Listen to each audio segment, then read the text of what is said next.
I did what CPS said, and I packed for my children to not come home, which almost in itself felt like failure and felt like defeat. That's the moment our relationship changed. That's when I realized he didn't know that I didn't know what was going on. And these poor babies, because I couldn't talk about it, because I couldn't talk about the failure I had been as a mom and that I couldn't protect them, I had been unintentionally reinforcing what he had been telling them. Wow. This whole time where I just felt like this huge failure. Yeah. I had one job, Mm. and I had failed miserably. My daughter coming to me and just being like, hey, you did good. It was just kind of like this, all right, we're going to be okay. We're going to be okay. It was shattered, but it was able to be repaired. Is it shiny and new? No. And that's okay, because it doesn't have to be perfect. It's mine. Welcome to the Open Homes Initiative podcast, where we enjoy conversations to connect foster kinship and adoptive care to real-life stories and everyday situations. Our goal is to put names and faces to numbers and statistics, because we believe that your story matters to God, and as such matters to us. And so my name's Justin Smith, and I have the joy of sitting here with someone that I've come to admire greatly over the last couple years, as we've worked together on a number of initiatives on the foster, kinship, adoptive, bio-parent front. And so I'll introduce you to Katie. Hi. I'm Katie, and I am a parent with lived experience in the child welfare system. And what that means is I had a CPS case, two actually, CPS case where eventually my children were removed from my care. I worked my service plan, got reunification, and now I work to help other parents navigate the same system. Absolutely, yeah. Part of my story. So my wife and I get to run a foster support group, and Katie is kind of the other leg of that. She gets to run a bio-parent support group and works with just a number of parents all across the scope of the system to hopefully work them back towards that reunification. So it's my goal to kind of reduce the amount of fear that comes from a lack of knowledge. One of the places where I had a lot of fear, we'll just call it fear, was that I didn't know what was going on when I walked into a hearing or a meeting or whatever. And so if I can let another parent know, like, hey, this is what this meeting is for, and this is what's going to be decided, and here's where you can write down your questions, it takes away that level so they're actually able to communicate better and not come across as angry. yeah. Where a lot of times they're not always angry, they're scared. And so just getting to provide that to parents, be that space where like, this is what happened and I don't understand, and I'm able to go in and be like, this could be what the intention was there. And so it helps them be able to talk to their caseworker in a different way. It helps them be able to talk to the kids' placements in a different way.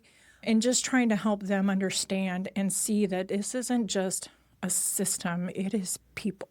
Yeah. We are working with a ginormous group of people. And at the end of the day, that's what everybody is. They're people, and they joined and started doing this job for a reason. They wanted to help.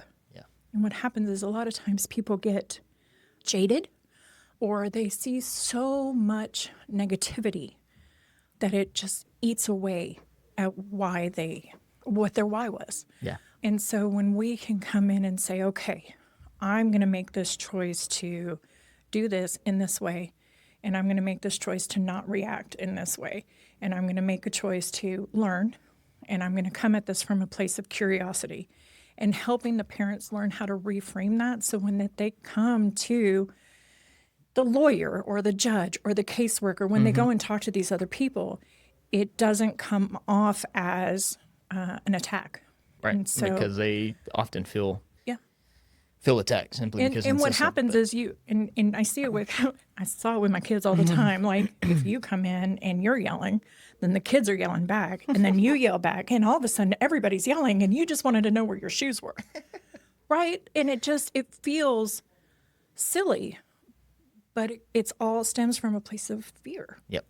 They're scared they're going to lose that space. What I love about that is that they're coming in from that space of fear, But you, with your lived experience, have the opportunity to point that fear to hope and to go, look, hey, I've been there. I can speak from experience, and this is where we're headed. So before we get back into some of all that, let's circle back around and start back with your story again. A little bit of even before the system came into the picture. What were some of the hopes as a mom? What was life like before everything changed? What was family life? Do you know, I grew up, my parents were teachers, we went to church, we did all the things. And when I first found out I was going to have a kid, I dreamed about her, and her being 6, right? And just running around with her blonde hair in the middle of a field. I don't know why. We didn't live anywhere near a field, but that's... Did they have blonde hair? My daughter did, yes. Okay. Well, there you go. I dreamed about her before she came, and it was accurate, which was kind of scary, but, that's God, right? I just had these... we're going to do all the things, and the kids everybody's going to be happy. We're going to be successful, whatever our term for successful was. I wanted to be that mom whose kids do unconditional love. Okay. Yeah. That they never went a day without that love, if that makes sense. I don't know, that was my thing. I did all the things. We went to church, we went to Sunday school, we went to Wednesday night stuff, we went to we were T-ball and Girl Scouts, and we did all the things. I went to work, we came home, did the dishes, did the laundry, did the homework, did the meals, did the showers, did the bedtime, right? Every day. So you're living the normal American... what I think is the normal... quote unquote normal American life. How many kiddos in total? At the time, I had 3 kids. Still have 3 kids. Still have 3 kids, but... Plus some. But at the time, it was 3. I had a girl and 2 boys. She was 9, and they were... trips everybody up, right? 4 and 5 at the time. Right. That my daughter made her outcry. Okay. And so let's move into that and just share whatever you're comfortable with. You don't have to go into... And what I try to keep in mind is that part of this is my kid's story. Yes. And so I don't tend to share anything that they haven't already pre-approved sharing. That's absolutely. We don't. Yeah, no. We don't need the depths of any details, but more what I think would be helpful for the listeners is more the emotions, the feelings, the thoughts that are going on in you, that you're navigating, that you're battling, that you're working through with that. And so tell us a little more about what happened with that outcry. I panicked. I froze. As a parent, you're like, okay, well, this is what I'm going to do in this situation. This is what I'm going to do in this situation. This is what I'm going to do in this situation. And you have these plans, right? Because I'm a planner. I overthink everything. But I had these things in place. And when my daughter told me what had happened, I was like, what? It's like I could not understand the words she was saying. Yeah. They didn't process. The boys are in bed. We're folding laundry. Okay. In the living room. Watching TV. It's just a normal evening, right? Right. And she said, and so I'm like, can you give me just a minute? Not kidding. And I was like, do you mind if I call Aunt Marla? She was like, no, Mama, that's fine. And she went on watching TV and folding clothes. Like it was nothing. And what was the outcry? What did... She had let me know that her stepdad had abused her. Okay. Wow. And so, when it came across, that was just kind of like, it didn't register. It almost didn't process because I was like, well, that can't be right. I must have heard that wrong. So I called Marla, who's my best friend, right? I had met her just before Amy was born. We had met working together. And I called her. She was living in Junction at the time. And I was like, hey, Amy just said this thing, and I don't know what to do. Because it didn't. I didn't. Yeah. I was, what do you do in that? Like, my brain literally shut down. And I'm just like, come on, I need you to work now. and it just wasn't. She was like, get the kid. Is he home? first of all. She was like, is he? Oh, I was like, yeah, oh, no, good he's question. not home, yada, yada, yada. She's like, okay, get the kids, go to your mom's house. I was like, she goes, I'll be there soon. Now, mind you, it's an hour and a half from Junction, and I don't want to call anybody out, but she got there in like 45 minutes. I just want to say. That sounds like a good friend to me. That's what I'm Very hearing. good friend, phenomenal friend. She got there, and we just kind of went over all the things and called law enforcement. We ended up at Children's Advocacy Center, law enforcement, CPS.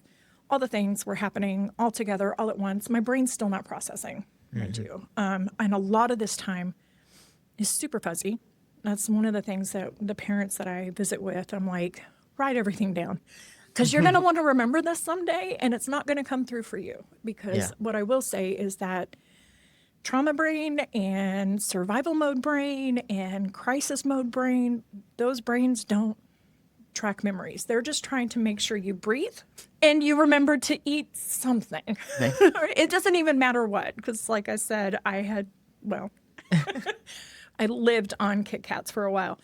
You know, it's so much of it is fuzzy.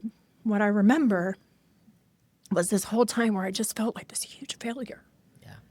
I had one job with these gifts from God, and that was to protect them. And I had failed miserably. And didn't even realize it. And didn't even know. Yeah. Didn't even know. And then it's that whole, how do you not know? Mm-hmm. How do you live in that same house and not know? And I don't know. I have no idea. I don't know how. I mean, I know that when that case happened, I was ruled out. Within 2 weeks, he was arrested. Now, mind you, I was not sent home, but when I made the call to CPS, they're like, okay, well, don't tell him we're investigating him. And I'm like, So what am I supposed to do here? I'm like, so how do I keep him out of the house? And they're like, well, we don't know, but don't let him around the kids and don't tell him we're investigating him because he might, you know what I mean? And I'm just kind of like, okay. So I make it I was like, yeah, no, I'm leaving you. And all of a sudden I'm drama queen, right? And it's all about me and how I don't want him around anymore and like all this thing.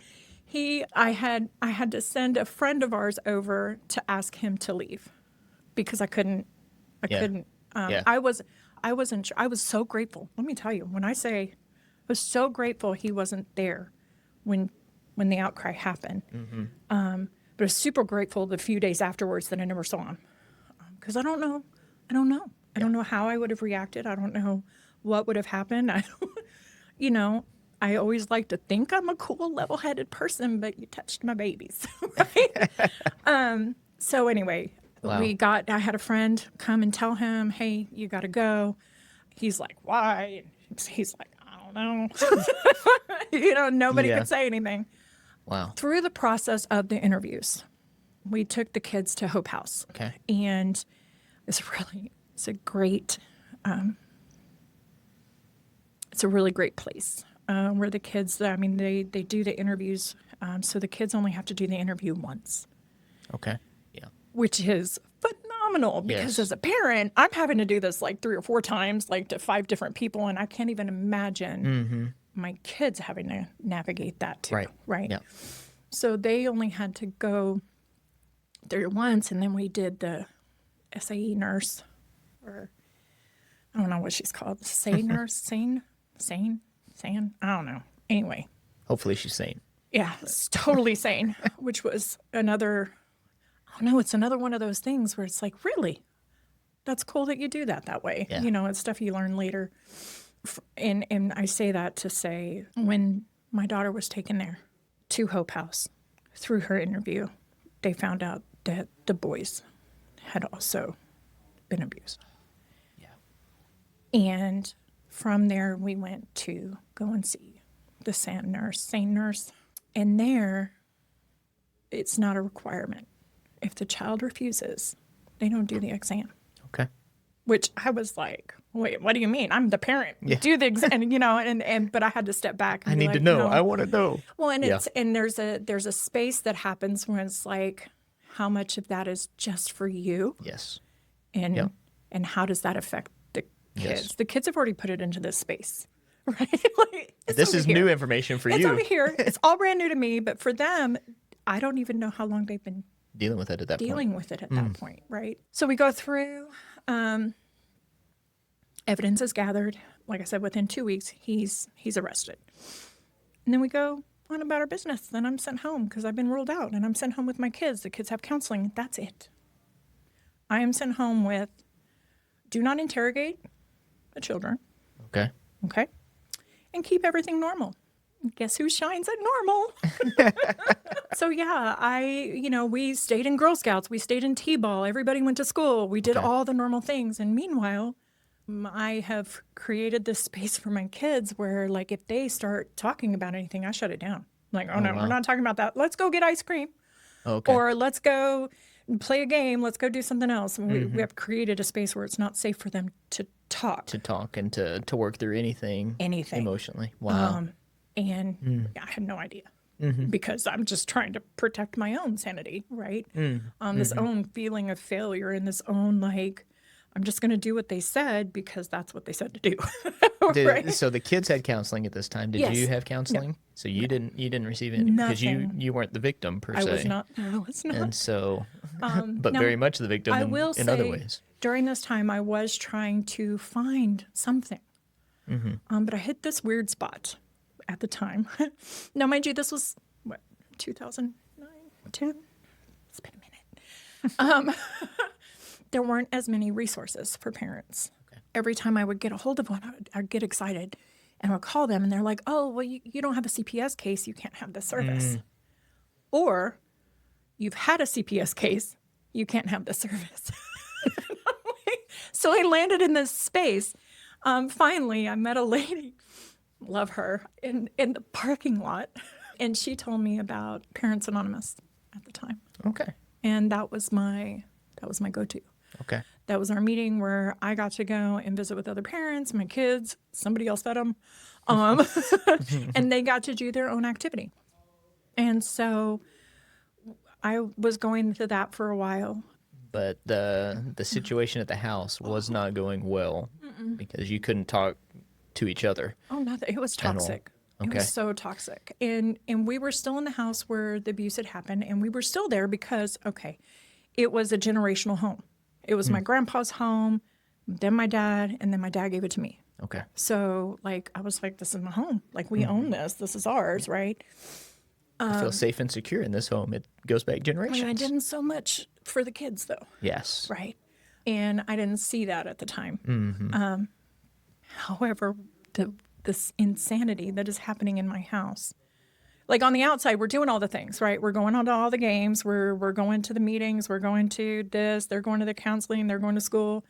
A little bit behind the scenes is there was no sheetrock on our walls from like here down because the boys would peel it off the wall and chuck it out the window.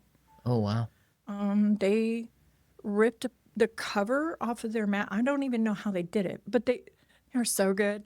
They ripped the covers off of their mattresses. They took apart their furniture, chucked it out the window. Like the window only opened this much at the time because I had to screw it because they snuck out the window. Now, mind you, the boys are 4 and 5 at the time. Yes, yes. But they're sneaking out of the house and they're going out the windows. And I'm like, why did you go out the window? And they're like, because the front door was bolted because I had bought one of the bolts that goes across the top because that's what CPS said to do. And so I'm sitting there and they're getting out of the house. When did you notice those behaviors start to take place? Oh, almost immediately. Immediately, but like, not before the outcry. Not before the outcry. Didn't notice them, and then after, no, and everything shifts. Everything changes. Shifted. Everything changed. Suddenly, he was no longer in the home. I'm still there, and we're trying to navigate. But I shut down any conversation where they might be able to get anything right. And so everything they're trying to process is coming out in different ways. Yes, completely different ways. I think one of the hardest things was my oldest boy. We had physical altercation every night. Biting, kicking. I mean, I was covered in bite marks and bruises from my son. Right. Because I would have to hold him so that he didn't hit his head on the floor and so he didn't hurt his little brother. And this was almost every night. And people don't always see that, because then we would wake up the next morning and we could go and do all the things Right. that we were supposed to do. I would go to work, they would go to daycare, all the things. So yeah, it was a lot. So mind you, at this time, they're still going through counseling. They're still going. I make sure that they make every single one of those. There's 3 kids. They go weekly. It was a lot to navigate with trying to keep my job, single parent, like trying to do all the things, right? But we did it. We made it happen. And then one day I show up with about half the windows missing out of my little minivan, and the counselor's like, "Katie, what happened to your car?" And I said, "Well, my boys decided that they wanted me to have a Jeep."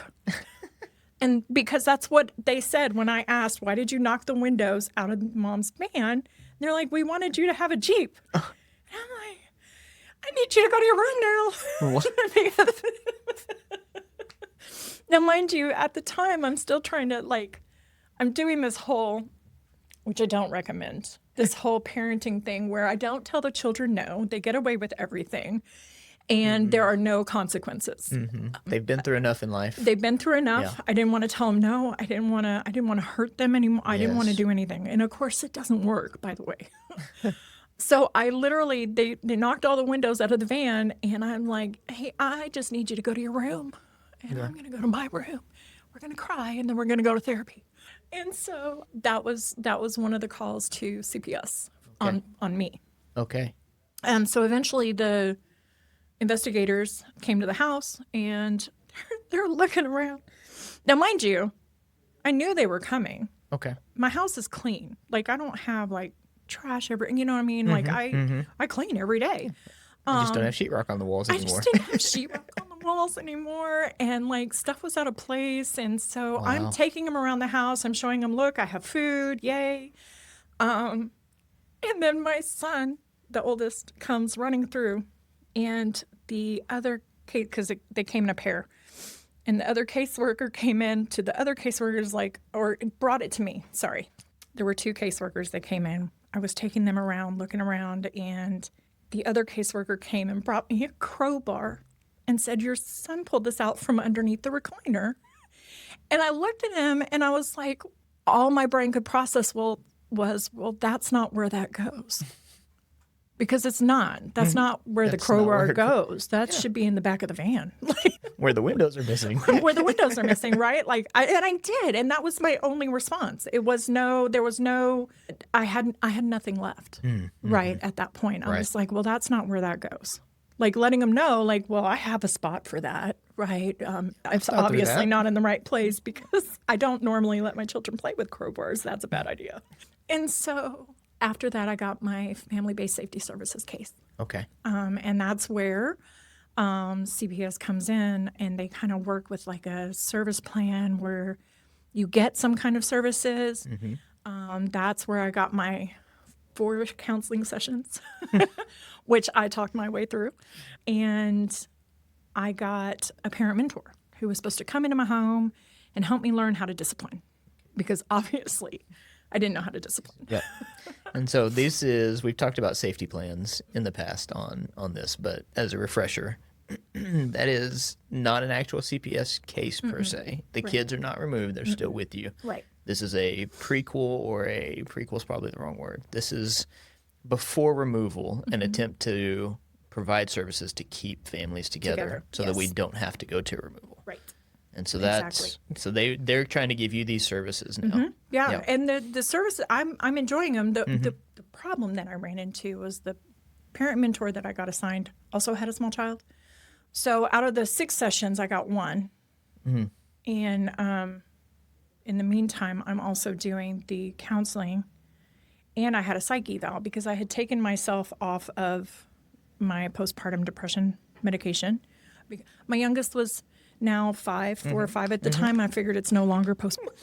So I had taken myself off, and a lot of it was because while I was on those, there was a disconnect. Okay. If that makes sense.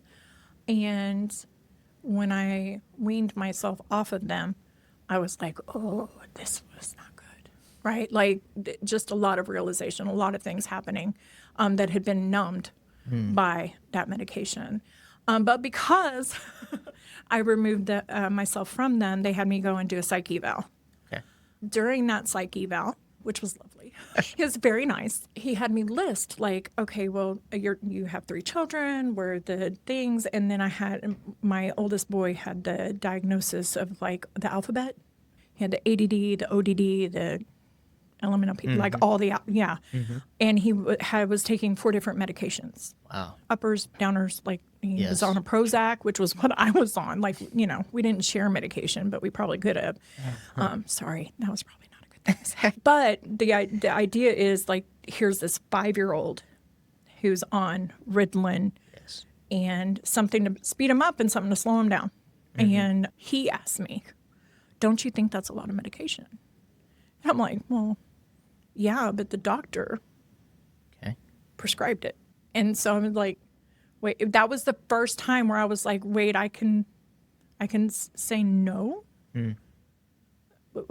Like it took a minute to register. It still does sometimes. And it's like, wait, what? And I think parents are so scared that, hey, the doctor has said your child needs to be on these medications. And if you don't do it, you get called to CPS for medical neglect, right? Okay. That is the instant fear that comes in. Some people know better. I did not. So if the doctor said it, that's what we did. Okay. Now the psychiatrist is like, ooh, not a lot. And I was like, well, it's what the doctor ordered. This was before removal. So yeah, we went through everything. I passed my psych eval. Yay. I did not have to go back on any kind of postpartum medication. So yeah, we went through FBSS and it came time, the end of the 6 months. And my FBSS worker, she was like, hey, I just want you to know, I'm going to go ahead and I'm going to recommend that we remove your kids. Okay. Sitting in my living room, told me this. Okay. Wow. And I'm just like, and I'm a little bit dumbfounded because I'm like, I thought we were doing great. Okay. Like, I'm actually trying to like hold the line and like make sure I stay consistent. I'm not great at it, right? It's still not my strong point, but I was doing it. We're going to our meetings. They're still going to counseling. Like we're going to school. Some of the behaviors have lessened. They have not disappeared, but they've lessened. But she says, I'm going to recommend that we remove the kids. So when you come to court, I need you to go ahead and have them packed. Because if the judge decides that they don't go home, they won't be coming home from school. And so I'm kind of like, oh, okay, well, where are they going? Yes. Well, we don't know. Oof. And I'm like, oh, God. Yeah. And so this is one of the spaces where I look back and think, oh, I see what you did there. While I was doing all the things, right? Like we're making sure the kids are going here and there. I had asked for help from my aunt who lived here in town. I was like, look, hey, I've got this thing I need to do with the boys. Is there a way you could pick Amy up from school and hang out with her? Okay. Right? And so like she would go and pick up Amy from school like once or twice a week. Okay. And she was building a relationship with her and her husband. So they were one of the first people that I thought of for placement. Okay. Because they did ask me. They were like, hey, where do you want your... I'm like, okay. Yeah. And so they had to do like all the home studies, and I still don't know all the language around there. But so they were one, and then, but they only had room. They weren't going to have room for all 3. Okay. So I called my best friend. And they were working on the day of the hearing. There was a CPS worker doing a home study in Junction. So Chuck had stayed there while Marla came to be at court with me. And this is the first hearing, so I don't have a lawyer yet. So I'm sitting there at a table very much like this, only longer, all by myself. And then behind me is my ex. Oof. Because he just happened to be in the county jail, and he was legal parent. Okay. And that was hard because here I am this whole time thinking like, this wouldn't have happened if he hadn't made that choice, right? And now I'm navigating all this other stuff. But the only reason I'm in this seat is because that guy made this choice. Like, what? Yes. Yeah. How come he gets to be here? Right? Like, anyway, I've navigated a lot of stuff since then. But I will say, like, the lawyers that were there, the kids already had a lawyer, which I thought was impressive. Way to go, kids, right? They had a lawyer, they had CPS, they had wonderful representation. Yeah. But when I told the lawyer, now mind you, I go in there thinking this is going to be like Law and Order, right? Like, Okay. like, we're going to present evidence, we're going to do all the things that they show on TV. It's not what it's like at all. Okay, just flagging. I had people like write letters, like she's not evil, she really loves her kids, like all the letters, right? But I didn't know what to do with them. Okay. Right. And so basically I was just trying to be like, look, I know CPS says you need to remove them, but this is how far I've come. Yes. This is how much work we have done. I have done all these things. I'm still working. We're still doing all the things. Okay. Please don't let me lose all that we've done. Okay. Because that was my fear, right. Was that if you remove my kids, it's not going to work. Mm. And so the kids' lawyer was like, basically, this is not the words he used. He used fancy lawyer words. But he was like, hey, judge, she's got some stuff. She doesn't know how to enter it into evidence or whatever. And can we help her out? And so, yeah. Okay. The kids' lawyer actually like helped me get all these things entered in and all these answers to, I just say accusations, right? Okay. So like you're given like what some of the call-ins were about. And of course, so like in there, I'm like, oh my gosh. And I'm remembering all these things, like when my son had shaved part of his head and it was like pink. I don't even know how it happened because it was 4:00 in the morning. I was asleep.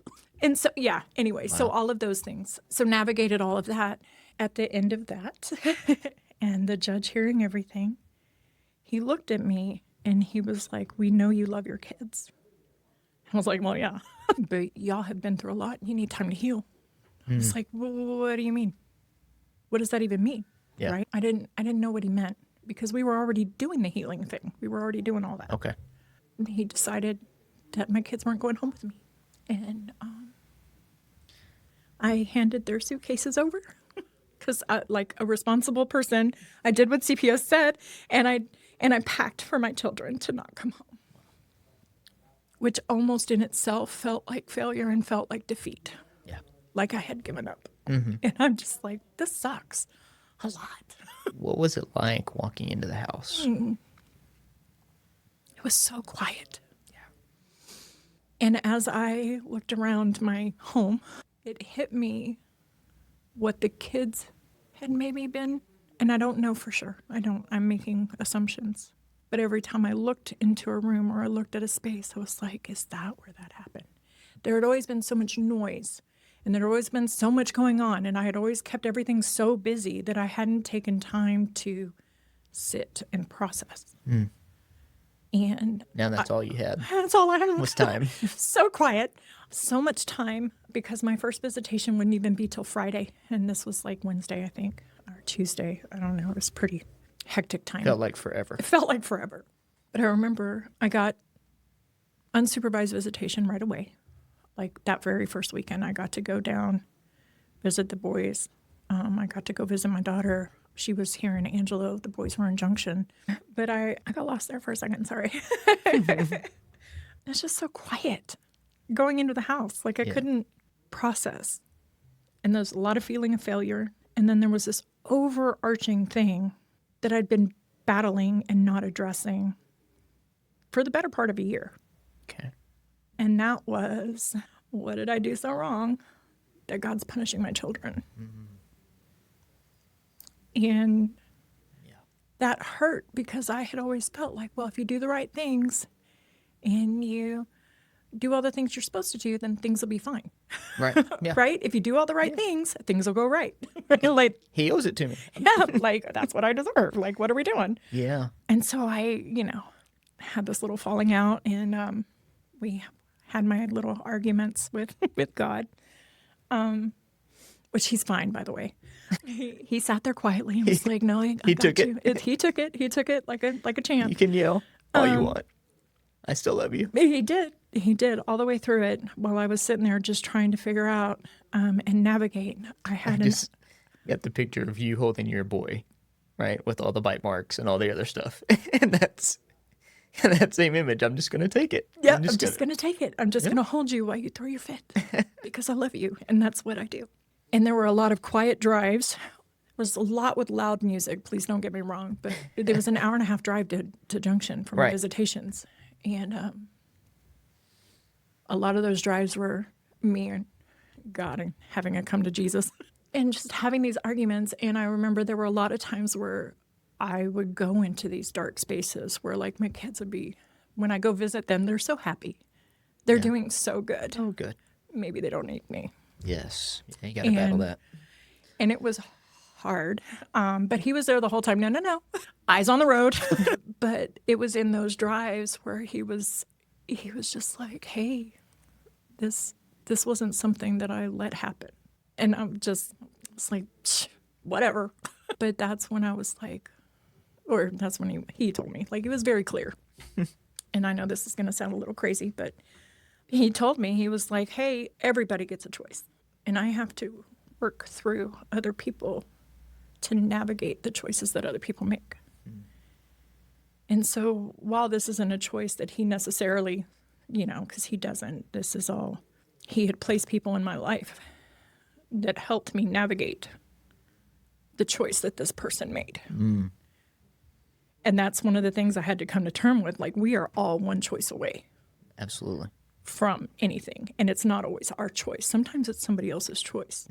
But that is still a choice. And what happens is, God can stop, he can do, but he can also place people in spaces to be a blessing. My best friend was able to step in and be a fictive kinship placement. So my kids didn't have to go into foster care with strangers, which was my biggest fear. It was like, they're going to have done all of this stuff, and then they're going to have to go and sit with these other, because at the time I had the whole misconception about foster care, right? I hadn't met foster parents yet. I hadn't met any of these people. All I knew was like, no, that's where kids get abused, or they go into this group home, or they go into this big facility where there's 30 million other kids. Right. And that was my fear, was that they were going to end up in a shelter, and just, it was going to be a nightmare. But Marla had been my friend for 10 years. And the relationship I had built back up with my aunt, because my kids couldn't go and live with my mother. And which I still don't know why. That's another story. The counselor that my kids had, they continued to have throughout their placement. My friend drove my kids in. Wow. So that they could keep that connection. So many things. Cost, my caseworkers, they were like the perfect people for me. Because they made it, they were, and I've used the word before, they were my cheerleaders. Okay. So I was in this space where I was like, well, I'm just not going to make decisions anymore, because obviously I'm not good at that. But of course, you have to make the decisions. Right. You have to. And so they became this sounding board. Okay. Where I could be like, okay, well, this is what I'm thinking. Is my brain on the right track? And they could be like, yeah, that's a good idea. Okay. You should do that. Or I mean, like, I met a guy at Denny's. And they're like, ooh, we're going to need a background check. You know what I mean? And so it was just one of those things where it's like, okay, well, my recommendation is, until your case is over, let's not do anything on this front. And I was like, okay, that sounds like a great idea.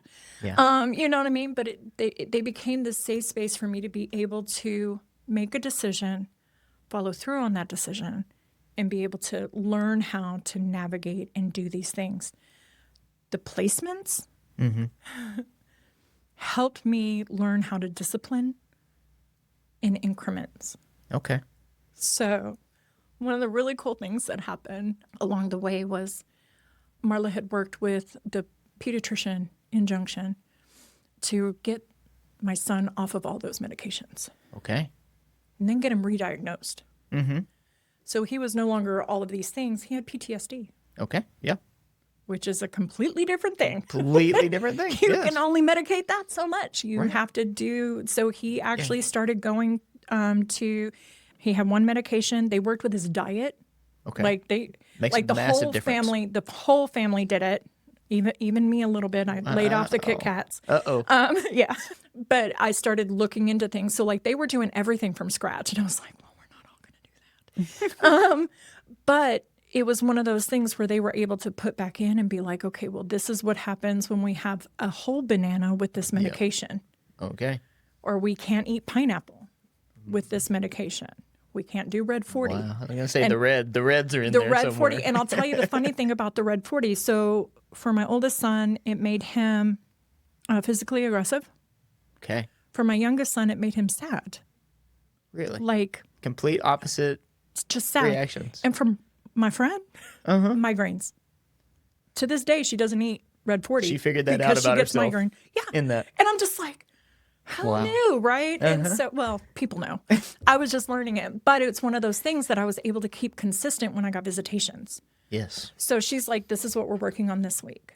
This is the consequence, and we have good consequences. We have all the consequences, right? It's not, they're mostly natural consequences. So I got to learn what that was, got to learn about, with boys, you want to be active.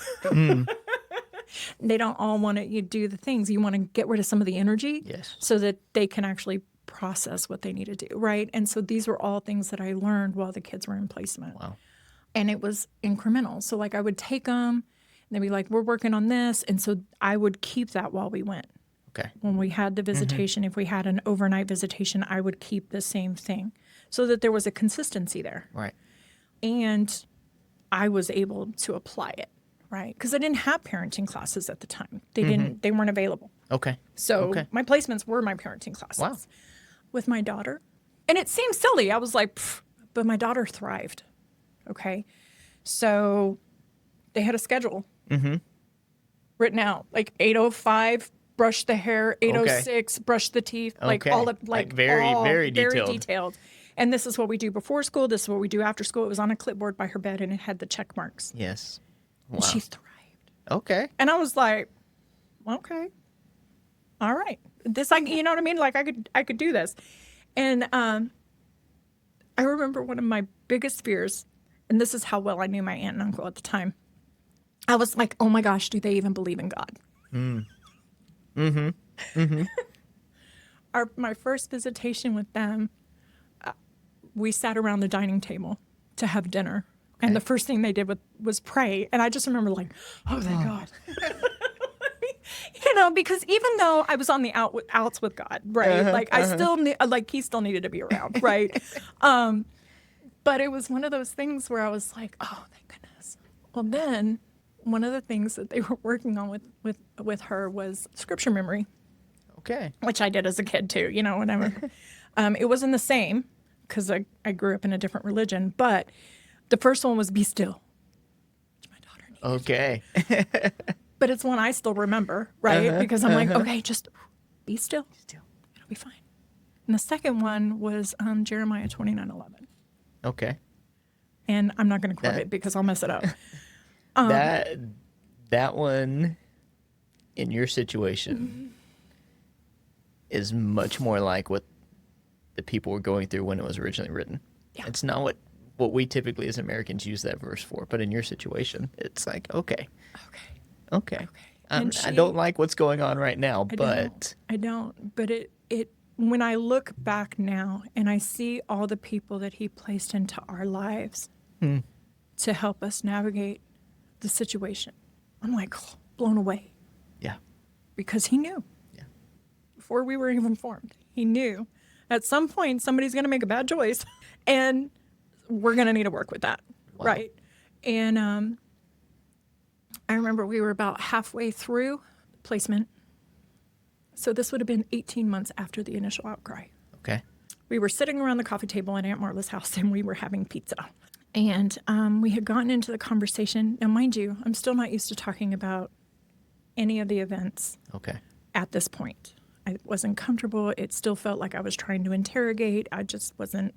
So Marla always helped with that. Okay. The kids, kids would say something and she wouldn't necessarily prompt, but she would just be like, how did that make you feel? You know what I mean? And so she was very good at that. But she was also very gentle with me, Like, I would go to her and be like, I don't understand why this is so hard on me.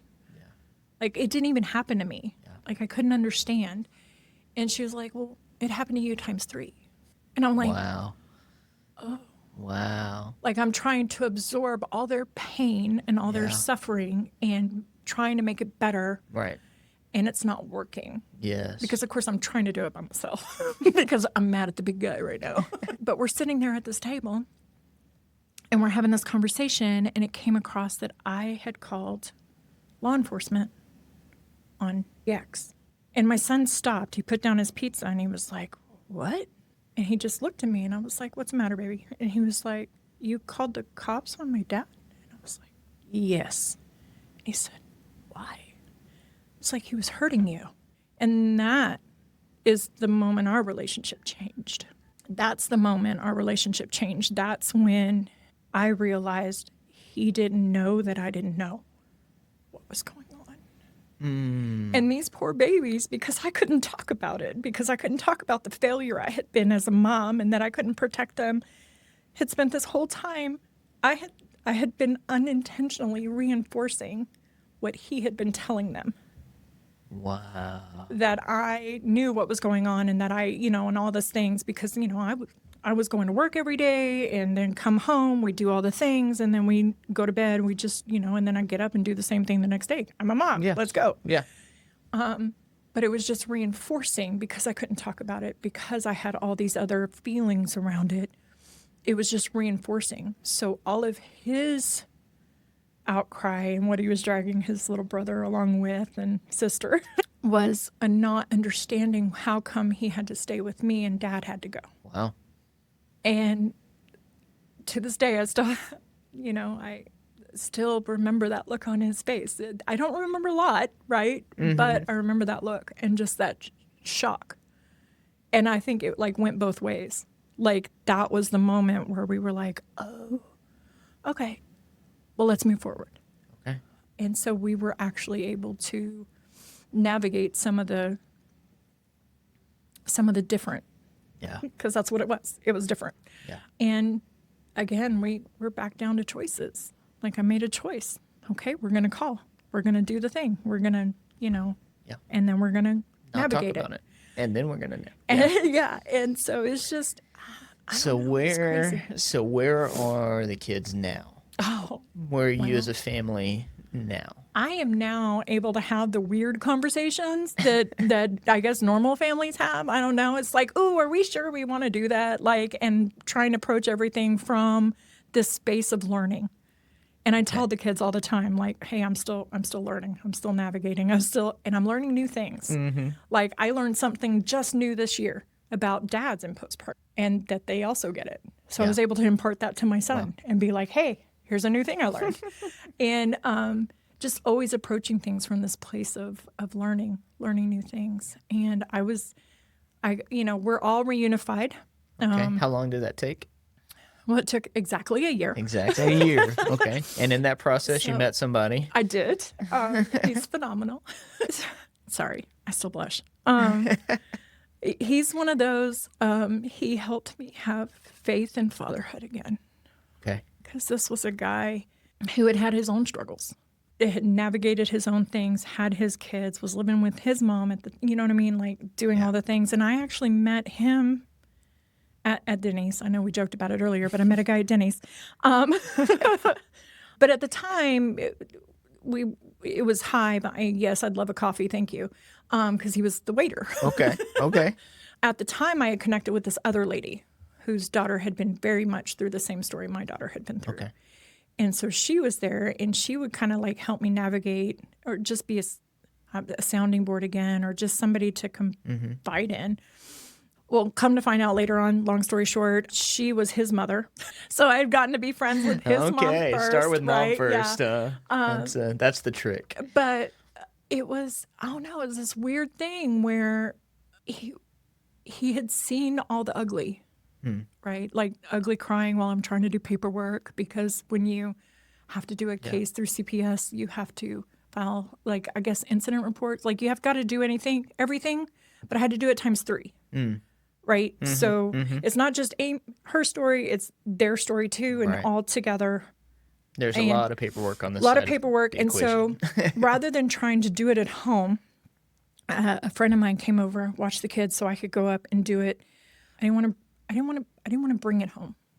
I don't know if that makes sense. Like it's a lot of negative, right? And so I didn't want to bring that into what's supposed to be our home. Yep. It was already there. I just didn't know. And so he saw me like filling all that out. He saw like the aftermath of the removal. He saw like me navigating all of that. And then he saw me like coming out of it, because I would go there. I went to a lot of meetings. That's how I filled the space. That's how I avoided home, because I didn't want to be there. It was too quiet. Yeah. Yeah. Not enough noise. Every time I turned around, nobody needed me. And so it was just like, nah, I don't want to go there. So I would go to NA meetings. And I went to NA meetings because I had started out in NAR/NON meetings. So substance use for the ex was a thing. And so I was navigating the codependent part. I'm codependent. So I was, and then those meetings kind of fizzled out, and I started going to NA meetings. When he got diagnosed with PTSD and started doing skills training through MHMR, I found Your son. Yes, sorry, my son. Yep. So when my son started doing the skills training for anger management and learning those, I was like, oh, well, I can do that. Okay. So I went and I kind of assigned my own service plan, because it was all things that weren't on my service plan. So I just went and did extra. So what is it? Crosspoint? Turning Point? Turning Point. Okay. They at the time had a 12-week anger management course. And so I went and did that because, I had time. So he got to see like all of that. Yeah. And then we started having conversations, text and phone. And it all turned into this Me Too kind of thing. It's like, okay, well, I've got kids. I'm like, yeah, me too. He's like a girl and two boys. Me too. I was born in February. Me too. This is weird. Right? This is getting weird. The ex has substance use issue. Yeah, me too. Like at some point, God said, get to know this girl. And he was like, well, all right. And so he was like, hey, do you want to, we had been texting for a little bit this time. But he was like, hey, you want to go to church? And I was like, no. I was like, because I pictured, I got to get an address and we got to go do the things and everybody's going to want to do all the stuff. And like, you hug across the things and I don't want to touch people because, And he was like, oh no, I go to biker church. And I was like, oh, okay. Well, you know what? I'll try it. Okay. Let's just go. I was like, so I show up at biker church in my dress. And for those that don't know, biker church is a come as you are kind of space. It's a church for bikers. Yes. Jeans, leathers, cuts, like all the things, right? I was way overdressed. Now, mind you, I still went, like when I went back, I was still wearing dress because that's how I grew up. That's what you're supposed to. Yeah. That's how Yes. And so it took a minute for me to get to understand. But that pastor, it was another one of those situations where I'm like, oh, he knows. He knows all the things and he's talking directly to me. How does he know? Right. And that's because, God's magic. And so it kind of helped me come to this space where it's like, okay, we need to have this conversation. All right, God, help me understand, help me navigate. And that's where we just started even building more. And I tell people, like, I had to change my 2s to 4s. Okay. He's like, what? Well, it didn't happen to me. It happened for me. Okay. So when these things happened to me, this is what God did for me. And so when I was able to kind of reframe a little bit and just be like, hey, this was a choice somebody made, but because you have all these people that God placed into your life, you can navigate that one choice. Wow. And we're all that same choice away. We can choose to keep going. We can choose hope. We can choose love. We can choose all the things, the same as that other person can choose the negative. We can also choose to be the person who shows up for that mom who's gotten the worst news of her life. And this person that she trusted with her kids broke that trust. And not only that trust, but broke something else that was just supposed to be ours. And it was just, I don't know, it was this huge space of just navigating a lot of that. And if that judge hadn't said, look, we know you love your kids, but we're going to have you spend some time apart, I don't know that we would have gotten as much healing as we got. Right. Was it perfect? No. Would I recommend it? No. Would I say that it gave me the space to be able to make decisions? Yes. I now trust more in my decisions than I did back then. Okay. And now I know, like, no, we're not going to do that thing. And I don't have to second guess myself all the time. Yeah. Do I still? Yeah, because it's a thing. But it's not as bad. And I'm more trusting of myself.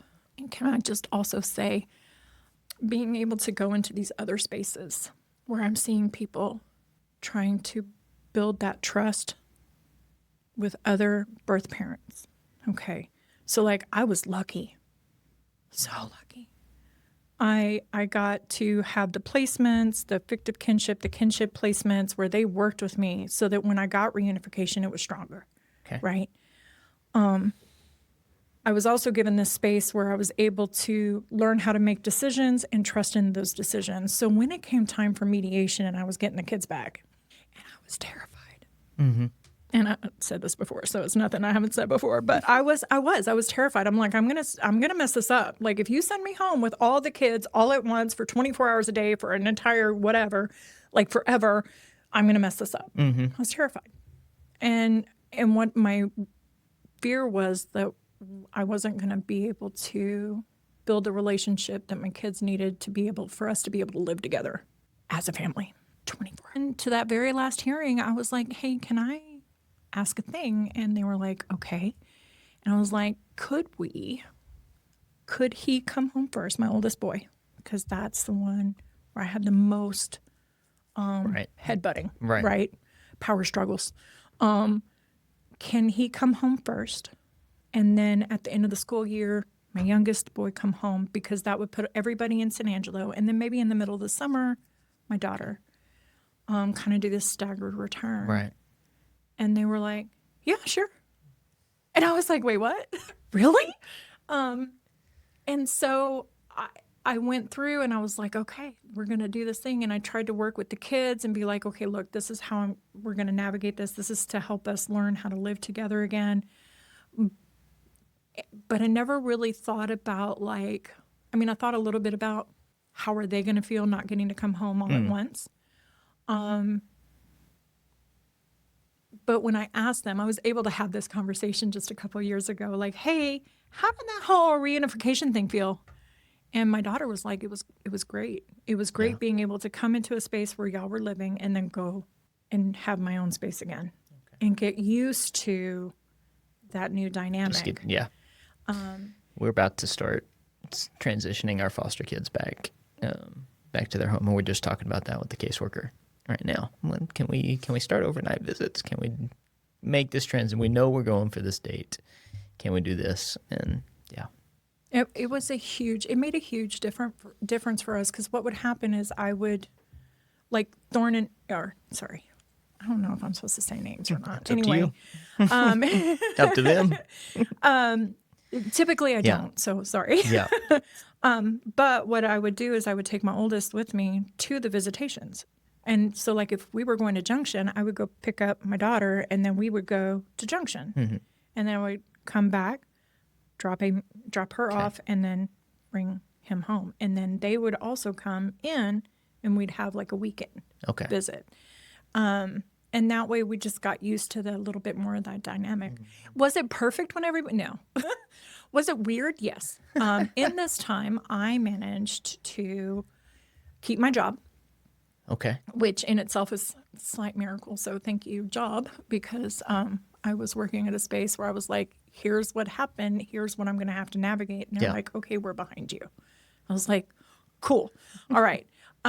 So I was able to navigate all the appointments, all the services, all the hearings, all the meetings, all the things that are typically an issue, right? Mm-hmm. I was able to navigate all those things. You met a guy. He had 3 kids. You had 3 kids. Yes. You all became a family. Yes, we Brady Bunched it, but I didn't get a maid. I got a dog. Oh, well, there you go. Yeah. I don't. Probably would have done maid better would with have a been- maid. Yeah, I would think so. So where are the kids? Where are the kids now? It was rough because we had like a whole different set. Yeah. Of he had no fear as a dad. Okay. I was scared to take my kids into the store because I was like, oh no, like I don't take my children shopping. I don't know if you've seen it, but he was like, oh, like our first, it happened. And I remember it. This one I remember. We had all piled into the car. We'd gone to church. And then after church, we stopped by the Walmart. And I was like, okay, well, I'll sit in the car with the kids while you go in and get whatever it is we need. He was like, oh no, well, I'll go in. And I'm like, I was like, this is where he leaves me. This is where he's like, I don't think we can be in a relationship anymore. And I'm like, all right, well, if we're going to do it, let's go big. Let's go. We all go in the Walmart and all the kids behave because, I don't know, he just, I don't know how he did it. He's Something about his demeanor. His presence, his calm. Was exactly what the kids need to rebuild, just like you had to rebuild faith in fatherhood. The kids had to rebuild trust in men as a whole, I would imagine. And they had a little bit of a head start because of the placements. Correct. They had Uncle Chuck and they had Uncle Alan, and so like they had some of that. But this was a new space, and he is a calming influence for me. His attitude isn't it doesn't matter. It's a why does it matter? Okay. Does that make sense? Like, okay, this is obviously very important for you. How come? Yeah. Right? And getting to that a little bit without it being, I don't know, punitive. Yeah. Does that make sense? Yeah. We have lots of little stories. Wow. Those are all. That's fun. But he was able to bring this space where it was like, oh, okay, that's what this is supposed to be like. Wow. So the kids are all grown now. All grown. Mostly out of the house. Mostly, yes. Thriving in many ways. Would you use the word thriving? I would. Yeah. I would, because as a mom, knowing what they had gone through, I had all these nightmares about where they were going to be at this age. And that they were going to struggle with all the things that you see on TV, right? Like that happen as a result of some of these things. But now we're able to have that conversation. My daughter was able to come to me and be like, hey, thank you. And I'm like, she's like, well, I didn't know that there were people out there whose moms didn't believe them. Oh, wow. And I was like, well, first of all, I was like, what? And she's met so many young women who told somebody about what was going on, and it was just pushed to the side. Wow. And nothing was done, and it broke them more. Mm-hmm. And so my daughter coming to me and just being like, hey, you did good, was just kind of like this, all right, we're going to be okay. We're going to be okay. And she's a beautiful young woman with a wonderful work ethic, and just this beautiful heart. They all have these beautiful hearts that just all have this space for just wanting to give. And sometimes too much, I think. Like sometimes I'm like, well, okay, baby, this is what we call a toxic relationship. And just navigating some of that. But a lot of it they're able to pick up on their own. Yeah. And they just come and they're like, hey, Mom, this thing happened. I'm like, oh, well, what are we doing? You know? But they're having those conversations with me, and I'm not afraid to have them not back. Afraid that.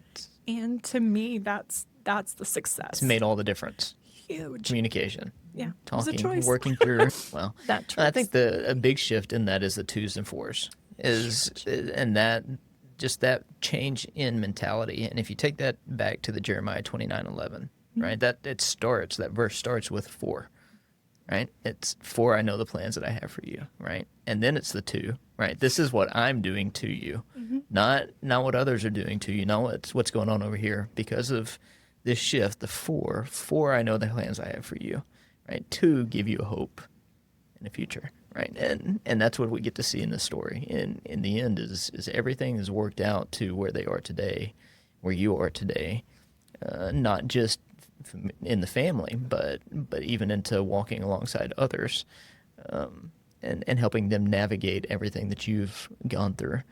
I've got one more question. Okay. I'll try not to derail. That's okay. Got one more question on that. If you could tell your story, what's different about your story is you had the opportunity to get your kiddos into a fictive kinship placement. Like you can see that progression throughout, and the way the Lord provided an aunt and a best friend in that. For parents that don't have that, what advice could you give a foster parent to help calm some of those nerves, to help create potentially some of that relationship, to build trust in some way that might actually help parents move through that healing process a little bit quicker, if anything? So there's been and this is just in the last decade that I've been working in this world sphere thing. I've gotten to be part of a thing called the Birth and Foster Parent Partnership. Okay. And they've built out materials to help build those partnerships between birth parents and foster parents and caseworkers, right? Okay. So it's like this thing. But at the end of the day, the parent just want to be seen. Okay. As not the bad guy. Well, if you go back to the beginning of your story, you had hopes, you had dreams. I did. I literally dreamt about my little girl before I even had her, and it was shattered. Yeah. But it was able to be repaired. Is it shiny and new? No. And that's okay. Because it doesn't have to be perfect. It's mine. And I think when we're able to build those relationships from a place when it's safe. Like, I realize that sometimes stuff happens and it's not safe, right? Right. But when there's no reason for the parent not to be able to talk to the foster parent like they are a friend, like they are co-parenting. Okay. Okay, because that's basically what you're doing. You are co-parenting this child. You have visitations on this day and this day. You're co-parenting. We had ours get dropped off on Sunday and from visitation, and Dad quite literally mentions, because they're just starting overnights, and Dad goes, "We had trouble getting him to sleep.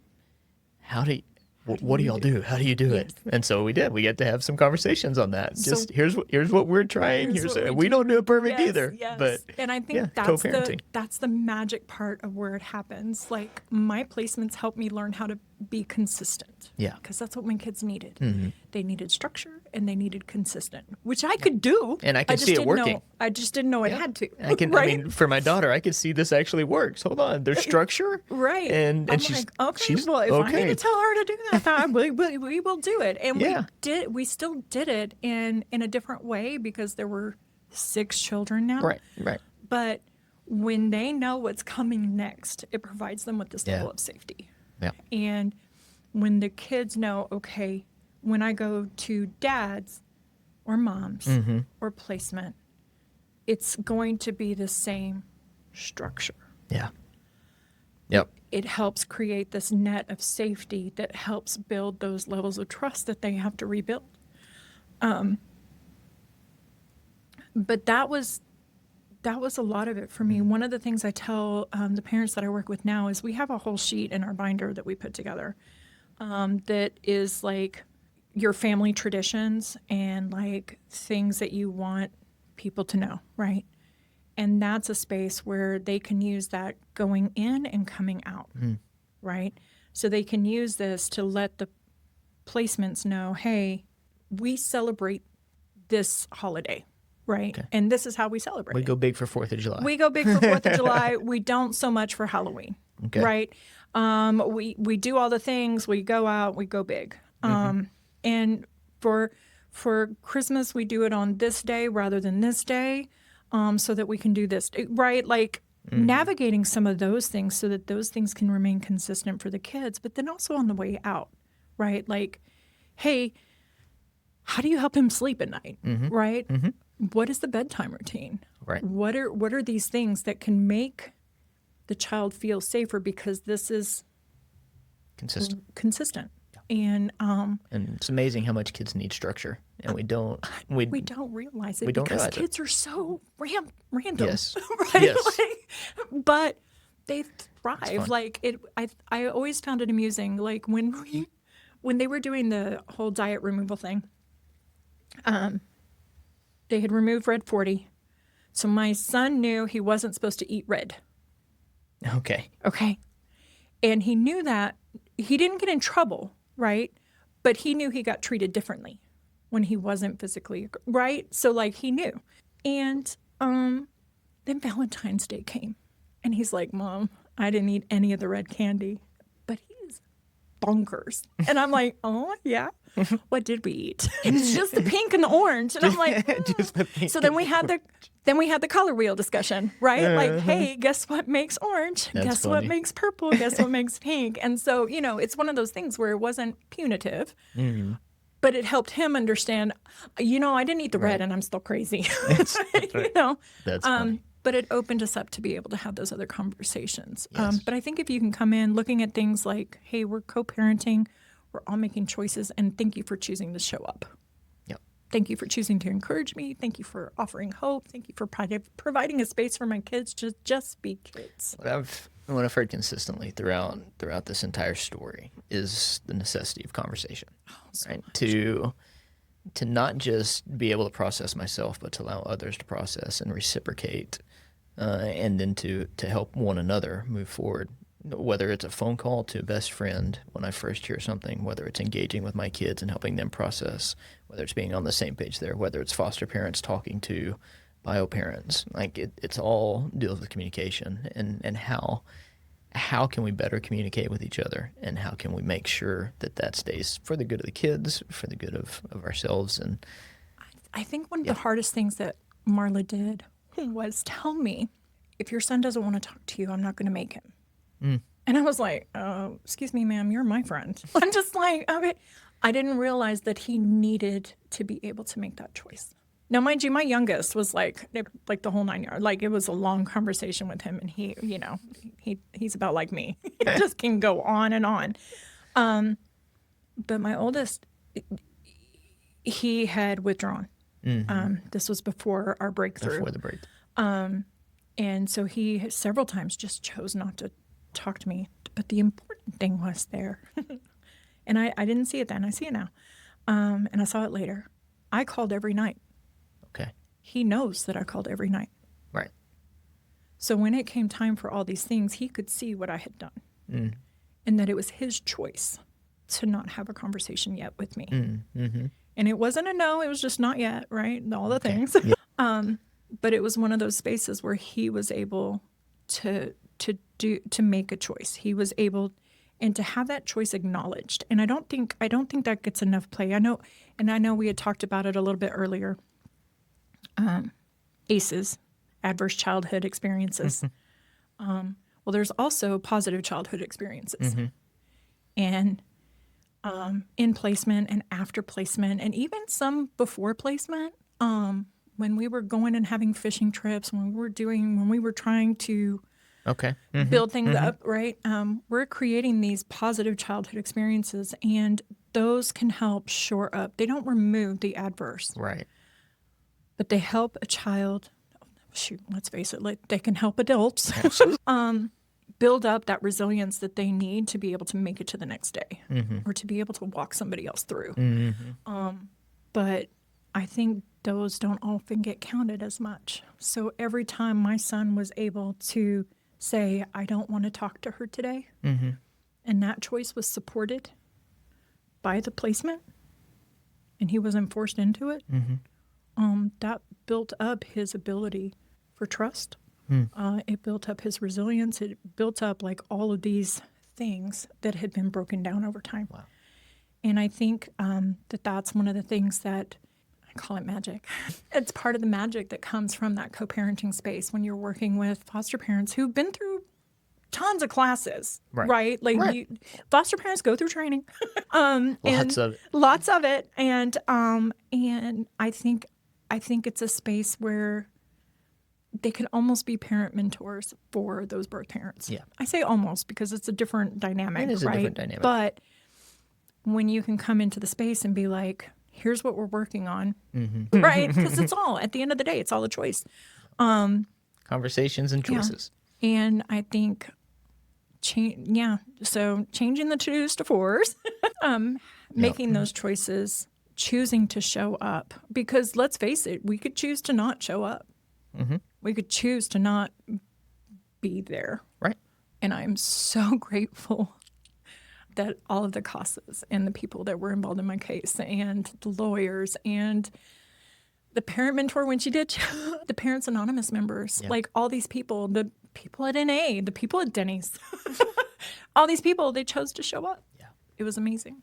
Yep. So that sounds like a great place to wrap this up. So good. I told you I can talk and talk. I had no doubt.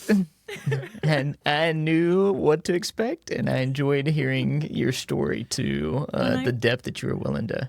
I really appreciate getting the opportunity to share it with you. I really think that it would have been different if the kids could have stayed here in town. And I see that a lot with the parents that I work with now. Some of them are having to drive to Wichita Falls. Some of them are having to drive to Houston, and they have to take an entire day off from work. And sometimes the jobs, they're not as accommodating. If they could stay here and do the evening or do the weekend, you know what I mean? Right. If there was we had more homes to waiting keep for children. That's right. We had more homes waiting for children than. I don't know. I think what this group is doing, what I've seen other groups doing around town, and what they're trying to build with the community coming together is it can work. Yeah. It can work, but people got to choose to show up in one form or another. Just come. Absolutely. Just show up. We'll figure it out. That worked. All right. We'll wrap this up. That concludes another podcast for the Open Homes Initiative. We've put another name and face to a number and statistic, and one that thankfully has a very happy ending. And so we pray that you've been encouraged and challenged, and maybe you can take away just a little tidbit, like changing your twos from fours, or changing your twos to fours, and then learning to look for the Lord at work in the midst of your everyday. And so if that happens, if that's all that we get from this, then it's a big win, and it shifts the needle a little bit more as we try to create more homes for more kiddos here in our city. Thanks.